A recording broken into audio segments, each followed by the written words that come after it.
Biz dunyoning eng gavjum shaharlaridan hisoblangan Tokiodamiz. Bu yerda shahar aholisi soni 15 millionga yaqin. Butun Tokio viloyati aholisi soni esa 37 milliondan ortiq ekani xabar qilinmoqda. Bu esa butun O'zbekiston aholisiga deyarli teng hisoblanadi. 16 yildan beri Kunchiqar yurt aholisi to'xtovsiz ravishda kamayib bormoqda. 2009-yilda mamlakat fuqarolari soni 128 million 105 ming nafardan ortiqni tashkil etgan bo'lsa, 2025-yil ma'lumotlariga ko'ra aholi soni 122 millionga tushgan. 16 yil ichida yaponiyaliklar 6 milliondan ko'proqqa kamaygan. Taqqoslash uchun, xuddi shu davrda O'zbekiston aholisi deyarli 8 millionga ko'paydi.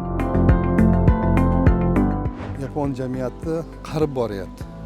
Ya'ni yangi ish kuchlari kerak va O'rta Osiyo juda kam mintaqalarning ichida hozir o'sayotgan mintaqa bo'lyapti. Bu nafaqat iqtisodiy yo'nalishda, balki aholi jihatdan ham yoshlar soni ko'payapti, bilimli yoshlar ko'p bo'lyapti. Bularda ham albatta Yapon jamiyatiga jalb qilish, Yaponiyaga kelib ishlab, Yapon jamiyatiga shu bilan birgalikda O'zbekistonga yangi texnologiyalarni olib borish, yangi bilimlarni olib borish yo'nalishida ham albatta ko'p ishlar qilinmoqda. Yaponiyada istiqomat qilayotgan yurtdoshlarimizning bugungi kundagi kayfiyati qanday? Ular nimalar bilan band? Elchixona bilan munosabatlar o'rnatilganmi? Gapirib bersangiz. Elchixona bilan fuqarolarimiz o'rtasida munosabatlar ochiq, samimiy va doimiy. Elchixonaning har bir xodimi O'zbekiston fuqarosiga qanday yordam kerak bo'lsa, doimiy ravishda ko'rsatib boriladi. Asosan bizga kelganlar yosh yigit-qizlarimiz. Bular o'qish bilan mashg'ul bo'lgan, demak, vatandoshlarimiz. Bularni o'sha o'qish joylaridan xabar olishimiz, bularni o'sha nima bo'sh vaqtlarda qanaqa o'zini band qilishlari va shu boshqa masalalarda elchixona xodimlari nafaqat Tokioning o'zida, balki boshqa regionlarga ham chiqib, ularga huquqiy, konsultativ va boshqa yordamlarni ko'rsatib kelishyapti. Borayotgan bizga o'sha biznes sifatida biznesmen o'sha o'zini sarmoyasini kiritayotgan boshqalar 80-90% shu bizning vatandoshlarni deb boryapti. Ya'ni bizning vatandoshlarimiz bu yerda katta nufuzli kompaniyalarda ishlayapti. Bularda o'zini o'sha mehnatiga qilayotgan ishga bo'lgan munosabati, o'sha ish beruvchiga bo'lgan munosabat va o'zini tutishi boshqalarni ko'rib, bu juda ham bir buyuk xalqning farzandlari ekan. O'sha joyini bir borib ko'rishimiz kerak ekan degan ma'noda borib O'zbekistonni yaxshi ko'rib qolib, keyin bu yerda mana shunaqa sharoitlar yaratilgan ekanki, demak bu davlatga biz pulimizni sarmoya qilsak bo'lar ekan, imkoniyatlar keng ekan degan ma'noda juda ko'p yapon ishbilarmonlari O'zbekistonda o'sha yangi korxonalarni ochib, restoranlarni ochib va boshqa yo'nalishlarda ish olib borishyapti. Aholining kamayib borishida salbiy tomonlardan biri ishchi kuchining kamayishi hisobiga iqtisodiy o'sish sekinlashishi mumkin. Yaponiya allaqachon mana shu muammoga duch kelib bo'lgan, chunki mamlakatda ishga yaroqli yoshlar soni kamayib, nafaqa va sog'liqni saqlash tizimiga yuk bo'ladigan qariyalar ulushi ortmoqda. Keksalar soni ko'paygani sari pensiya va tibbiy xizmatlarga bo'lgan ehtiyoj ortib boradi, lekin bu xarajatlarni qoplash uchun yetarli soliq to'lovchilar bo'lmasligi mumkin.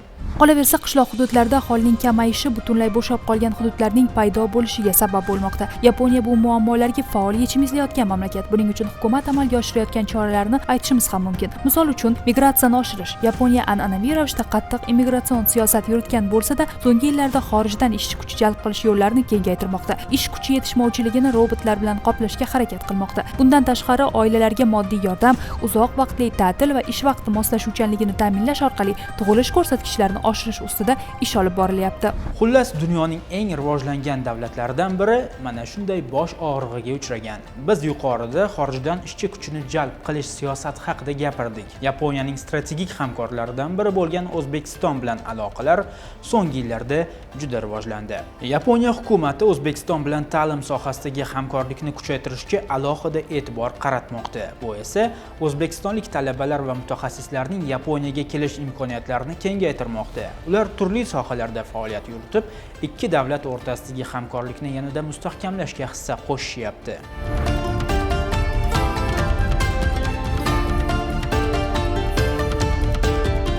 Qo'shqar o'lkada faoliyat olib borayotgan o'zbek mutaxassislaridan biri professor Temur Dadaboyev. Vatandoshimiz bugungi kunda Yaponiyaning eng sari oliy ta'lim dargohlaridan biri bo'lgan Tsukuba universitetida faoliyatini davom ettirmoqda. Temur Dadaboyev Markaziy Osiyo va Yaponiya o'rtasidagi aloqalarni chuqur o'rganib, bu borada bir qancha ilmiy ishlar va maqolalar chop etgan. Shuningdek, u Tsukuba universitetida Markaziy Osiyo bilan bog'liq loyihalar va tadqiqotlarni boshqarib, mintaqaviy masalalar bo'yicha xalqaro hamkorlikni rivojlantirishga hissa qo'shmoqda. Tsukubaga xush kelibsizlar. Biz Tsukuba universitetini o'rtasida shu joylashgan binosini yonidamiz. Yaponiya ta'lim tizimini o'ziga xos nuqtalari nimalarda ko'rinadi? Misol uchun domlalar olib boradigan darslarni o'rtaga qamrab olmaydi. Studentlar intilayotgan narsasi uchun biz nima qilib bera olamiz degan maqsad qo'yadi. Shu bilim olish jarayoni ham shunga asoslangan. Studentlar nimaga qiziqyapti? Ularga nima kerak? Qanaqa bilim kerak? Shu bilimni biz studentlarga qanaqa yetkazib beramiz degan savol qo'yiladi. Va bu yerda o'zbekistonlik talabalar ham ko'pchilikni tashkil qiladi. Albatta, Yaponiya universitetlarini ichida ham shu Tsukuba universiteti alohida shu Markaziy Osiyo, shu Markaziy Osiyoning ichida ham O'zbekistonga urg'u bergan bir universitetlardan hisoblanadi. Dunyo miqyosidagi ranking bo'yicha 300 taliga kiradigan universitet bo'ladi va bu universitet ichida o'zbeklar, o'zbekistonliklar aholi eng katta, Yaponiya bo'yicha eng katta deb bilamiz. Bular nafaqat bakalavriat, balkim magistrant va doktorant sifatida ta'limini olib kelishadi. O'zingizni mutaxassisligingiz, o'sha sohangiz bo'yicha biroz ma'lumot bersang. Men o'zi mutaxassisligim xalqaro munosabatlar, davlat boshqarish sohasi ham meni shu sohamga aloqasi bor. Tsukuba universitetiga kelganim 2006-yil bo'lsa, shu yildan boshlab biz Markaziy Osiyo bo'yicha alohida bir dastur tuzganmiz va bu dasturga har yili 10-15 nafar Markaziy Osiyolik talabalarni jalb qilamiz. Ular 100% grantda o'qishadi. Ular o'zligi to'lash kerak emas. Bu davlat universiteti shu tarafdan o'ziga yarasha shu stipendiya grantlarni ajratib berishadi. Va 2006-yildan mana bu yilgacha har yili 10-15 nafar magistrant va 5 nafar doktorant bitirib ketishadi. Va shulardan bir yarmi, men o'ylashimcha, o'zbekistonliklar bo'lsa kerak. Tsukubada, umuman Yaponiyada yashayotgan o'zbekistonliklar yig'ilib turishadimi? O'zaro munosabatlar bormi? Yaponiyada hozirgi vaqtda 10 mingga yaqin o'zbekistonliklar yashab kelmoqda degan bir ma'lumot bor. Shundan 5-6 mingni doimiy tarzda shu Yaponiyada yashab keladi. Qolganlar kelib ketib yuradigan aholi hisoblanadi va shularni katta qismi bu talabalar. Shu mart oyida Navro'z bayrami va shunga o'xshagan bayramlarda bular ko'p yig'ilishadi. Bitirib ishga kirganlar bor. Ular misol uchun o'zining kompaniyalari bor, ishlash joylari ham har xil bo'ladi. Lekin shularning ichida ham shu diaspora sifatida bu yerda ham gaplar uyushtirib, bir-biri bilan ko'rishib turadiganlar ham ko'p ekan. Nufuzli oliy ta'lim dargohida professor darajasiga yetgan mutaxassissiz. O'zbekiston fuqarolari, umuman o'zbekistonliklar uchun faxrlanadigan tuyg'ulardan biri bor. Shuni aytish kerakki, dunyo miqyosida o'zbekistonliklar deganda ko'proq baribir bilamiz, oddiy ishchilarga qaragandik munosabatda bo'ladigan davlatlar, odamlar ko'p, lekin sizga o'xshagan mana intellektual sohada o'zini ko'rsatgan mutaxassislar ham kam emas. Bu bo'yicha sizning fikringiz qanaqa? O'ziga nisbatan juda ham tanqidiy qaraymiz. Pozitiv tarafi ham bor albatta. Ko'proq tanqidiy qarasangiz, buni o'zingizni misol uchun turmushingizni yaxshilashingiz, hayotingizni yaxshilashga ham olib kelishi mumkin. Lekin chet elda bo'lganingizda bu narsa unchalik pozitiv ko'rinmas ekan. Nima aytsangiz, mana hozir aytib o'tdingiz, Yaponiyada ham qora ish bilan shug'ullanganlar bor albatta. Bu narsani biz yo'q deya olmaymiz.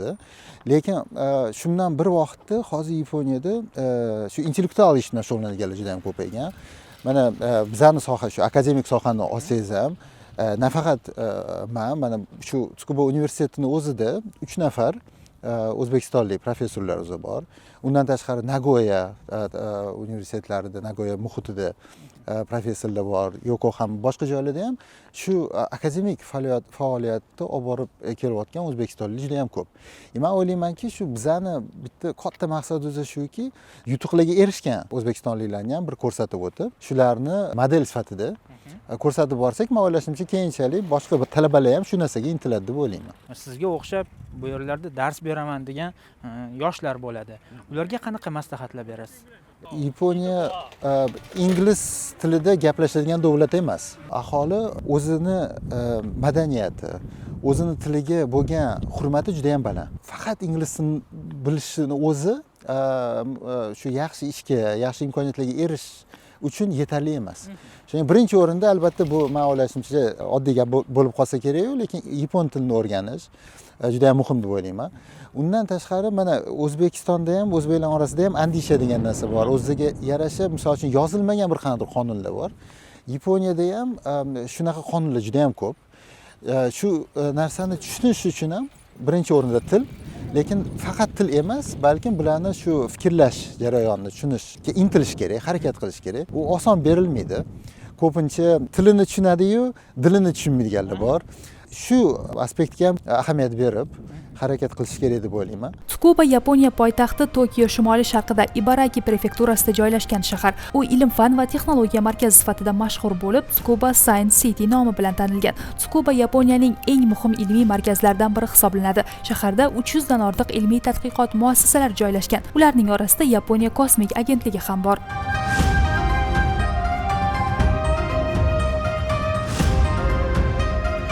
Endi biroz universitet haqida. 6 nafar Nobel mukofoti laureatini yetishtirgan bu ta'lim dargohida shu yildan Yaponiya shahzodasi ham o'qiy boshladi. Mamlakat imperatori Naruhitoning jiyani Hisahito bu yerda biologiya bo'yicha ilm olishni maqsad qilgan. Yaponiyada taxtga faqat imperator oilasidan bo'lgan erkaklar o'tirishi mumkin. Amaldagi imperator Naruhitoning birgina qizi bor. Qoidaga muvofiq hozirda imperatorning ukasi Fumihito valiahd shahzoda bo'lib turibdi. Tsukuba universitetiga kirgan Hisahito esa mana shu taxt vorisining o'g'li, ya'ni katta ehtimolki Kunchiqar yurtning bo'lajak imperator ilm olish uchun Tsukubani tanlagan. Bu yerda esa o'zbek o'g'il-qizlari ham tahsil olishmoqda. Men Qashqadaryo viloyati Kitob tumanidanman va Tsukuba universitetida birinchi kurs talabasiman. Bizning yo'nalishda iqtisodiyot, xalqaro munosabatlar va siyosatni o'rganamiz. Men Toshkentlikman. 4 yil bakalavrni Toshkent sharqshunoslik universitetida bitirganman. Yo'nalishim yaponshunoslik edi va iqtisodiyotni chuqur o'rganganman. O'zim Namangandanman. Hop Toshkent shahridagi Jahon iqtisodiyoti va diplomatiya universitetini tamomlab, Yaponiyaning MEX degan dastur orqali kelganman. O'zi Xorazmdan kelib chiqqanman. Toshkentda tug'ilib o'sganman. Bakalavrni Davlat sharqshunoslik universitetida tamomlab, xalqaro iqtisodiyot, Yaponiya iqtisodiyot yo'nalishida kelganman. Hozirda Tsukuba universitetini PhD dasturi talabasi hisoblanaman. Sirdaryo viloyatidanman. Hozirda Yaponiyadagi Tsukuba universitetining 2-bosqich talabasiman. Mutaxassisligim xalqaro jamoatchilik siyosati. Tadqiqotim mavzusi O'zbekiston Respublikasidagi davlat xizmatchilarining shaxsiy hayoti va ishi o'rtasidagi muvozanatga bag'ishlangan. Davlat xizmatchilarining ishi ularning shaxsiy hayotiga ta'sir qiladi va shaxsiy hayoti ularning ishiga ta'sir qiladi. Bunga turli omillar sabab bo'lishi mumkin. Masalan, bo'sh vaqt yetishmovchiligi yoki oylik maosh masalasi. Shu sababdan davlat xizmatchilarining shaxsiy hayoti va ish o'rtasidagi muvozanatni mo'tadil deb ayta olmaymiz. Magistraturada bu yerda men asosiy qiziqishim migratsiya yo'nalishi, ya'ni Yaponiyada yashovchi, istiqomat qiluvchi o'zimizni yurtdoshlar, vatandoshlarimiz, o'zbeklarning farzandlarining, ya'ni identity muammosi, ya'ni o'zbek degan o'zligini qanday o'zgarib boradi, Yaponiyaning ta'limi, Yaponiyadagi urf-odatlar qanday bolaga ta'sir qiladi, o'zbekchilik degan narsani qanchalik darajada kichkina bolalar saqlab qoladi, ota-onalarning ulardagi o'rni masalalarni batafsilroq o'rganishga, chuqurroq o'rganishga harakat qilib kelmoqdaman. Bu o'zbeklar soni qanchadan yildan yilga ko'payib borgan sari, aytaylik, o'zbek birlashmalari, community jamoalari ko'payib bormoqda. Qancha jamoalar ko'payib borgani sari atrofda o'zbek tilida gaplashadigan yoki shu urf-odatga yaqin bo'lgan insonlarni uchratish va ular bilan birga ko'rishish yuqori bo'lgan sari shu bolada, demak, men aytaylik, ota-onam O'zbekistondan ekan, mana bir tarafim O'zbekistondan degan narsa tushunchalar sekin-sekin shakllanib boradi. Yaponiya eng xavfsiz davlatlardan biri bo'ladi va shuning uchun moslashish men uchun juda ham qiyin bo'lmadi va bu yoqdagi O'zbekistondan kelgan talabalar uni yana ham yengillashtirdi. O'qishdan tashqari ko'pincha vaqtimni kutubxonada o'tkazaman. Har qanaqa yo'nalish bo'yicha adabiyot topsa bo'ladi. Aynan shunisi menga qiziq. Tskub universitetida o'zbek talabalari ko'p. Bizda boshida kelganimizda Telegram kanalimiz bo'lardi. Tkubaston degan, ya'ni o'zbek talabalari Tkubada. Tabiiyki bu yerda nafaqat o'zbekistonlik talabalar, balki butun O'rta Osiyo, ya'ni Qozog'iston, Qirg'iziston, Ozarbayjon kabi davlatlardan kursdoshlarimiz bor va ular o'rtasidagi aloqalar tabiiyki juda ham qalin, do'stona munosabat deb ayta olamiz. O'zbekistonliklar bilan yaponlar juda ham o'xshash. Mehmondo'stligimi, mehribonligimi, bir-birini qo'llab-quvvatlashimi juda o'xshaydi. Markaziy Osiyodan kelgan talabalar yetarli darajada ko'p Tsukuba universitetida, chunki Tsukuba universitetining Markaziy Osiyoga qaratgan programmalari bor. Men hozirgi o'qiyotgan programmam o'ziga xosligi, bu O'zbekiston, nafaqat O'zbekiston talabalar, balki markaziy davlatlardan kelishadi va yig'ilishadi va aynan shunisi menga juda dunyoqarashimni kengaytirdi, chunki qo'shni davlatlarda qanaqa hayot solishtirishga imkoniyat yaratdi. O'rtoqlarim ko'pinchasi Qozog'iston, Qirg'iziston, Tojikistondan va bu menga juda ham foyda keltirdi deb o'ylayman. 2018-yilda ham bu yerda 1 yil talaba bo'lib o'qilganman. Talabalar almashinuvda, lekin o'sha vaqtda nisbatan soni kam edi, o'zbeklar soni, lekin mana 2023-yilda kelgan bo'lsam, o'zbeklar soni ko'payganini hisobiga bolalar bilan ko'proq yig'ilib turish, talabalar bilan yoki Tsukuba atrofida ishlayotgan o'zbeklar bilan birga yig'ilib, shu guruh orqali shu aytaylik oyda bir marta yoki 2 oyda bir marta talabalarni vaqtlariga qarab yig'ilib turamiz. Aytaylik, masalan, bir dasturxon ustida gaplashib, o'zaro talabalardagi masalan muammolarimiz haqida yoki biror bir tadbirlar haqida bo'lsa, albatta yig'ilib shu narsalarni uyushtirib turamiz yoki biror bir yerga sayrga chiqish yoki velikda sayohat qilish shunaqalarni ba'zida uyushtirib turamiz. Markaziy Osiyo talabalari juda ham ko'p va ular bizga qanaqadir yaqinroq. Har doim o'ylardik, bizani nima bog'laydi deb. Bizani tarix, til, lekin yana aytardik, bu osh, ya'ni hammada bu osh bor va shu osh taom sababli biz yig'ilib, ya'ni o'zimizni opa-singildek ko'rib, har doim yig'ilib turishamiz. Yaponiyada bilasiz, din boshqa, halol bo'lgan do'konlardan faqat iste'mol qila olamiz. Bir-birimizga bu borada yordam beramiz. Qayerdan bu mahsulotlarni iste'mol qilsa bo'ladi. Ba'zida kutilmagan sarf xarajatlar yoki kutilmagan muammolar bo'lib qolishi mumkin. Shunaqa paytlarda biz bir-birimizga nafaqat moddiy tomondan, balki ruhan va boshqa tomonlardan ham yordam berishga harakat qilamiz va bu tabiiyki biz o'rtamizdagi do'stona aloqalarni yanada mustahkamlaydi. Ha, o'zbek talabalari bor, Markaziy Osiyo talabalari bor. Oilamiz, bitta oilamiz yig'ilganda. Baribir oila, vatan boshqa. Qiynalgan paytlarimiz shu o'zbek talabalar yig'ilib, ular bilan gaplashib, chunki ular bizani yaxshiroq tushunishadi. Yaxshiroq tushunishib, ularga muammomizni aytib bilamiz. Baribir o'zga yurtdamiz, bir-birimizga qandaydir ma'noda tayanch ma'nosida bir-birimizga qo'ldan kelgancha yordam berib kelmoqdamiz. Nafaqat O'zbekiston, balkim butun O'rta Osiyodagi talabalar bilan bizning o'zimizning jamiyatimiz bor va biz kamida har oyda bir marta yoki bu kafeda yoki o'zimizning akademik klublarimiz bor, o'sha yerlarda yig'ilib bemalol gaplashamiz. Bu yoqqa kelib, bakalavrda olingan bilimlarim menga bu yerda o'qishimni yaxshi bitirish uchun yetmasligini yetib tushundim. O'shaning uchun o'zim ustimda ko'proq ish qilishga va bilimga intilishga harakat qilaman. Uylanganmisiz? Yo'q. Yaponiyadan topmadingizmi? Yo'q, hali. Uydagilar nima deyapti? Uydagilar tabiiyki o'qish masalasini qo'llab-quvvatlashyapti. Ya'ni birinchi navbatda o'qish, keyin ish, undan keyin oila, ya'ni avval o'zingga oyoqqa turib ol, moddiy tarafdan, ish taraf, karyera, keyin o'zing nafaqat o'zingni, balki boshqa kishiga ham javobgar bo'la oladigan darajada mas'uliyatli bo'lganingda keyin oila qurishing mumkin deb aytishgan. To'g'risini aytsam, Yaponiya bu meni birinchi davlatim emas. Birinchisi bu Fransiya bo'lgan. Juda qiynalganman. Va balki shuning uchun bu yerda menga uncha qiyin bo'lmagan. Yana Yaponiya aytganimdek, bakalavriatda Yaponiya iqtisodiyoti yo'nalishida o'qiganim uchun yapon tilini bilardim. Va Yaponiyaga kelib yapon tilini bilishim menga ancha yordam bergan. Chet el tajribasini ko'rgan, chet el ta'limini ko'rgan va O'zbekistonga qaytgandan keyin mana shu sohada o'zini faoliyatini olib borishi bu juda ham yaxshi deb o'ylayman. Ya'ni bundan keyin ham o'ylaymanki shunaqa dasturlar soni ko'payib boradi, ya'ni to'xtab qolmaydi. Asosiysi bu yerda dasturlar shu yillarga bo'linib, shu muddatlari bo'ladi. O'ylaymanki bundan keyin ham davom etishi bu juda ham yaxshi ko'rsatkich. Mustaqil hayot, ya'ni ota-onasiz yoki boshqa insonlar ko'makisiz yashash qanaqa bo'lishini o'zim his qilib ko'rdim va buni oson deb bo'lmaydi, to'g'risini aytish kerak. Shu sababdan nafaqat o'zimga, balki kelajakda aytaylik umr yo'ldoshim yoki farzandlarimga javobgar bo'lish, mas'uliyatli bo'lish bu juda ham og'ir vazifa. Shu sababdan oila masalasini shoshiltirmasdan imkon qadar mas'uliyat bilan yondashib, o'ylab, keyin harakat qilish kerak deb o'ylayman. Toshkentda yashaganimda Toshkent, Xorazm viloyatlarni ko'rganman, lekin chetda qanaqa, O'zbekistondan tashqarisi qanaqa ekan deb orzu qilganman.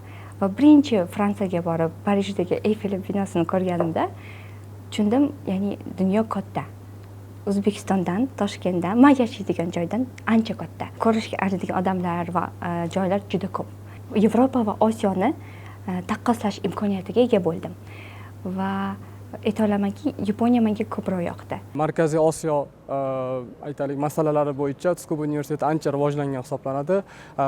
Shu universitetni bitirayotgan yurtdoshlarimiz bo'lsa, albatta Tsukuba universiteti har doim o'zbek talabalarini kutib olishdan har doim darvozalar bu yerda har doim ochiq. Shu sababli tadqiqotni chuqurroq, biror bir masalani o'zini sohasini, bakalavrdagi sohasini yanada chuqurroq o'rganish niyatidagi talabalar bo'lsa, shu turli xil dasturlarga, aytaylik Yaponiya tarafidan yoki O'zbekiston tarafidan mana SPGS degan dasturimiz bor. SPGS dasturi orqali kelayotgan yurtdoshlarimiz bor. Shunaqa dasturlarga topshirishsa, imkoniyatlari to'g'ridan-to'g'ri topshirishsa, bemalol imkoniyatlari bor o'tishga.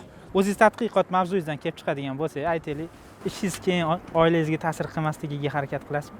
Bundan oldin o'sha davlat xodimlaridan intervyu olganimda, ulardan bittasi shunday gap aytdi, ya'ni agar shaxsiy oilamga bag'ishlanadigan vaqtni ishga bag'ishlaydigan bo'lsam, ya'ni ishim oilaga ajratilishi kerak bo'lgan vaqtni o'g'irlaydigan bo'lsa, buning uchun hech bo'lmasa moddiy tarafdan kompensatsiya olishim kerak deb atalgan. Shuning uchun imkon qadar farzandlarimga ajratadigan vaqtimni ishda sarflamaslikka harakat qilaman deyilgan.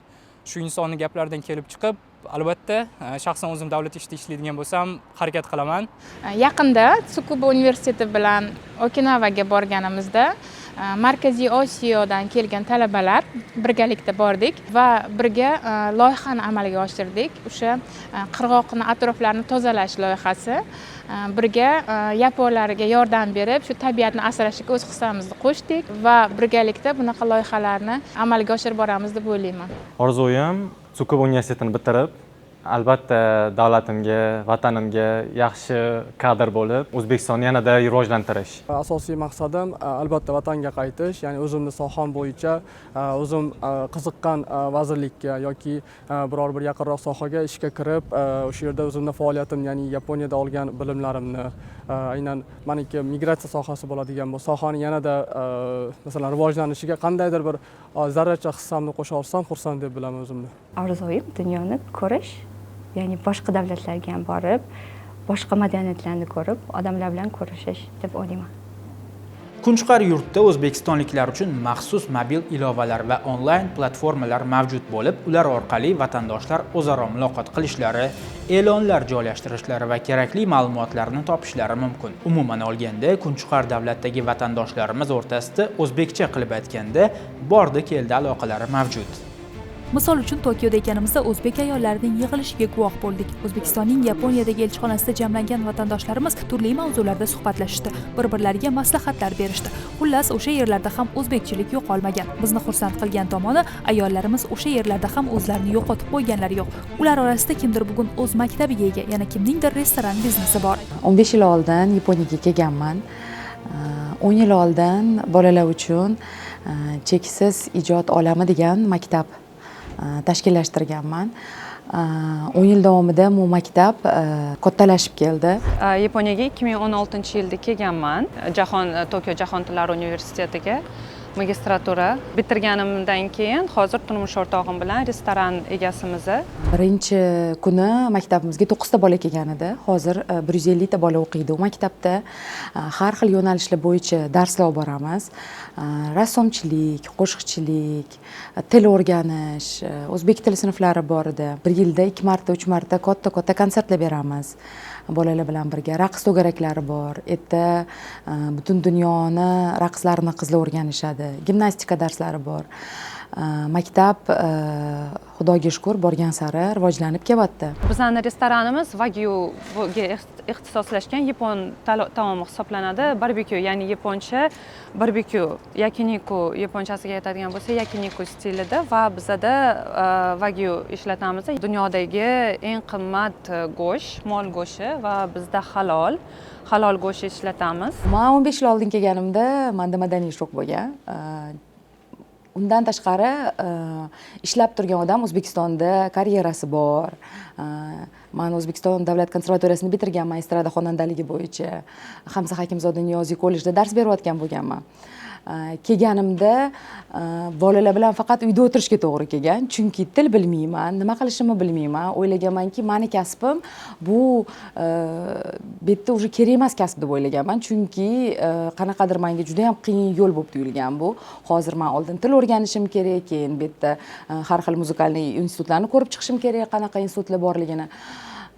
Vaholanki menga shu o'zimni bolalarimni ta'lim tarbiyasi juda ham katta ahamiyatga egaligini shu yoqqa kelib tushunganman. Chunki O'zbekistonda sharoit ko'p, har xil maktablar bor, xohlagan yo'nalishingiz bo'yicha yo'naltirsangiz bo'ladi. Lekin bu yerga kelganimda shu qiyinchilikni ko'rganman. Menga ularning ta'lim sistemasi to'g'ri kelmagan, qaysidir taraflamada tushunib yetganman, что agar bolalarimni men xohlaganimdek o'qishini xohlasam, unda o'zim bir nima qilishim kerak. Shunda o'rtoqlarimni, dugonalarimni qo'llab-quvvatlashi bilan maktab ochganman. Restoran ochish jarayoni albatta juda ham katta tajriba kerak uchun. Yaponiyani bozor iqtisodiyoti va aynan restoran biznesini yaxshilab o'rganish kerak. Odamlar nima xohlaydi, nima ko'proq iste'mol qiladi va albatta servis Yaponiyada birinchi o'rinda turadi. Shu sababdan chet el oshxonalari Yaponiyada ko'pincha reputatsiyasi unaqa yaxshi emas. Ayniqsa halol restoranlar, afsuski chet elliklar uchun mo'ljallangan joylar biroz servisi bilan keyin o'sha taomlarni taqdim etish biroz orqada. O'zbek ayollari kuchli. Shuni aytib o'tish kerak. Ayniqsa bizga o'xshab 10 yil oldin, 15 yil oldin kelganlar ancha oyoqqa turgan. Ular har xil kompaniyalarda ishlaydi. Imigratsion ofislarda tarjimon bo'lib ishlashadi, aeroportlarda ishlashadi tarjimon bo'lib. Yana maktablarda dars berishadi, ingliz tilidan dars berishadi maktablarda. O'zini restorani bor qizlar bor. O'zini har xil uy ko'chirish bo'yicha ochgan kompaniyada ishlaydigan qizlar bor. Turmush o'rtog'im o'zi IT sohasida o'qiganlar. Grafik dizayn sohasida o'qiganlar, lekin Yaponiyaga talaba bo'lib kelganlarida ular yapon oshxonasida, restoranida, Kaiseki restoranida ishlaganlar. U maktabni boshida ochilishiga sabab ham shu menga bo'lgan ishonch. O'rtoqlarimni "Sen qo'lingdan keladi, xo'jayinimni sen qila olasan" degan gaplari shu dalda bo'lgan. Birinchi bo'lib o'zimni dugonalarimni, bolalarimni darsga chaqirganman. Xohlaysizlarmi, bolalaringlar bilan musiqadan dars o'taman. Undan keyin rassomchilik o'qituvchisi chiqib kelgan. O'sha ota-onalar orasida men rassomchilik darsini o'ta olaman degan. Shu bilan sekin yig'ilib, bu oddiy kichkinagina haligi 9 ta bola o'qiydigan xonadagi maktabdan katta binoda ishlaydigan maktabga aylangan 10 yil davomida. Bu yerdagi o'zbekistonlik yurtdoshlarimiz, vatandoshlar o'rtasida munosabatlar qanaqa yo'lga qo'yilgan? Munosabatlar juda ham zo'r, juda ham katta o'zaro bog'liqligimiz bor, juda ham ko'p oilalar yashaydi va ular ham yaxshi taniqli kompaniyalarda ishlashadi va shunga yarasha farzandlari ham yapon bog'chalariga borishadi. O'zaro bir-birimizga yordam beramiz. Bolalarimiz bir-biri bilan gaplashish uchun, o'ynashish uchun, birga bir-birini ko'rish uchun, tarbiyani ko'rsatish uchun qanaqa bo'layotganini bir-birimiz bilan ko'p uchrashib turamiz.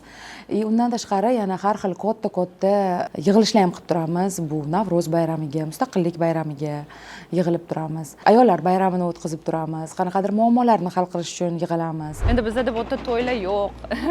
Har xil ana beshi to'ylar ham yo'q, challarlar ham yo'q. O'shanga bir-birimizni shunaqa xursand qilib bu joylarga borib yig'ilib turamiz.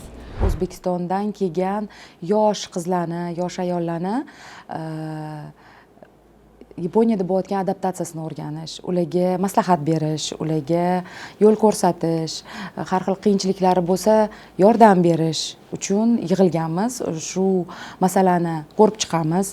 Dolzarb qanaqa muammoligisi bo'lsa, shuni o'rganamiz anketa orqali va yil davomida har oy ko'rishib, har xil maslahatlar berishga harakat qilamiz. Albatta hamma Yaponiyadagi baribir mentalitet bizga ham biroz singan, lekin yaponlar ham u darajada robotga o'xshab ketdi deb ko'pchilik o'ylaydi, lekin unaqa emas. Juda ham mehmondo'st xalq. Juda ko'p ijobiy xislatlarini, ya'ni vaqtida kelish, vaqtida boshlash, shunga o'xshash narsalar yoki bo'lmasam qandaydir birov ishiga aralashmaslik, shunaqa xislatlarni bizga ham singan. Ya'ni Yaponiyada yashaydigan o'zbeklarga ham biroz shu mentalitet, ya'ni yapon mentalitetidan ijobiy taraflarini biz o'zimizga o'rganyapmiz. Eng asosiy maqsad bolalarni bitta o'zi emasligini bildirish. Chunki Yaponiyada yashayotgan bolalar faqat yaponlarni ko'rib, hayot shunaqa ekan, shunaqa ta'lim tarbiya olish kerak ekan, oilada shunaqa muhit bo'lish kerak ekan deb ko'rmasdan, bizga o'xshagan, Yaponiyaga kelgan, Yaponiyada o'qiyotgan, ishlayotgan, o'ziga o'xshagan o'zbek yoki boshqa millat bolalari bilan ko'rishib, ular o'zini yagona emasligini bu yerda biladi. Ularga shu muhitda adaptatsiya qilish osonroq bo'ladi. Mana ko'rganingizdek, Yaponiyada istiqomat qilayotgan yurtdoshlarimizning fikrlarini, o'y-hayollarini, ularning faoliyatlari haqidagi hikoyalarni eshitdingiz. Kimdir bu yerda ilm o'rgatish uchun, kimdir esa aynan mana shu ilmni olish uchun tashrif buyurgan. Eng asosiysi esa o'zbekistonliklarning bu yerda jam bo'lib, bir-birini qo'llayotganligidir.